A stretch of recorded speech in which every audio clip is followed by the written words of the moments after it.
10 ఏళ్ల పాటు బీఆర్ఎస్ ప్రభుత్వం ఇరిగేషన్ ప్రాజెక్టులను సర్వనాశనం చేసిందని అన్నారు మంత్రి ఉత్తమ్ కుమార్ రెడ్డి. వాళ్ళు ప్రాజెక్టులు సరిగా కడితే బాగుండేదని తెలిపారు. గత ప్రభుత్వం చేసిన తప్పిదాల వల్లనే మేడికట్ట, అన్నారం, సుందిళ్ల బ్యారేజ్లు పనికి రాకుండా పోయాయని పేర్కొన్నారు. ఈ బ్యారేజ్లలో వాటర్ స్టోరేజ్ చేయడానికి వీలు లేదని ఎన్డీఎస్ఏ చెప్పిందని, ఫౌండేషన్ సరిగా లేదని చెప్పిందన్నారు.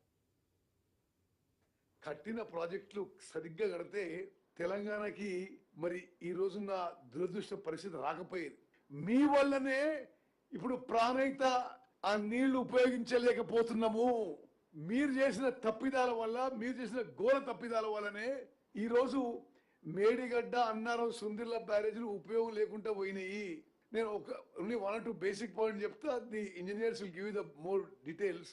చాలా స్పష్టంగా ఆ 3 బ్యారేజీల్లో ఉపయోగించిన సీకెంట్ పైల్ ఫౌండేషన్ డిఫెక్టివ్ గా ఉంది, వాటర్ స్టోరేజ్ చేయడానికి వీలు లేదు అని చాలా స్పష్టంగా national dam safety authority, which is the apex body created by an act of parliament and consisting of the highest experts in the country, has said ఈ 3 బ్యారేజీలు ఫౌండేషనే ఇది అనుమానాస్పద కట్టిన.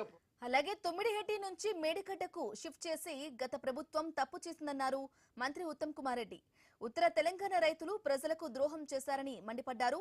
కేవలం కమిషన్ల కోసం తొమ్మిడిహెట్టి దగ్గర ప్రాజెక్టు పూర్తి చేసే కాంగ్రెస్ వాళ్లకు పేరొస్తుందని, మేడికట్టలో ప్రాజెక్టు కట్టారని అన్నారు.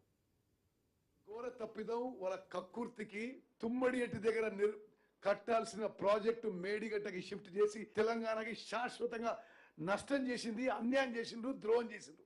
38,000 కోట్లకి 16 లక్షల కిలోమీటర్లకి ఇప్పటి వరకు పూర్తి అయిపోయి ఉత్తర తెలంగాణ సస్యశ్యామలం అయ్యేది. ఆ ప్రాజెక్టుని మేడిగడ్డకి షిఫ్ట్ చేసి నార్త్ తెలంగాణ రైతులందరికీ, నార్త్ తెలంగాణ ప్రజలందరికీ ద్రోహం చేసింది, అన్యాయం చేసింది బీఆర్ఎస్ పార్టీ, బీఆర్ఎస్ ప్రభుత్వం చెప్పి ఖరాఖండిగా నేను చెప్తున్నా. కేవలం ఎక్కువ పైసలు ఖర్చు పెడితే ఎక్కువ కమిషన్ వస్తుంది, ఆ ప్రాజెక్టు పూర్తి చేస్తే కాంగ్రెస్ వాళ్ళకి పేరు వస్తుందని చెప్పి తుమ్మడిహెట్టి నుంచి మేడిగడ్డకి షిఫ్ట్ చేసిండ్రు. ఎంత ఖర్చు పెట్టింది తుమ్మడిహెట్టి మీద?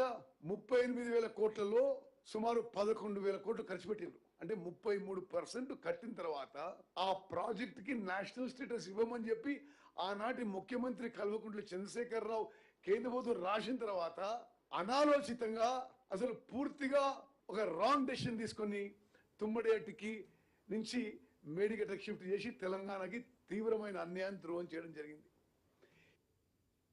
మెట్రో ఫేజ్ 2 పై కేంద్రానికి సీఎం రేవంత్ రెడ్డి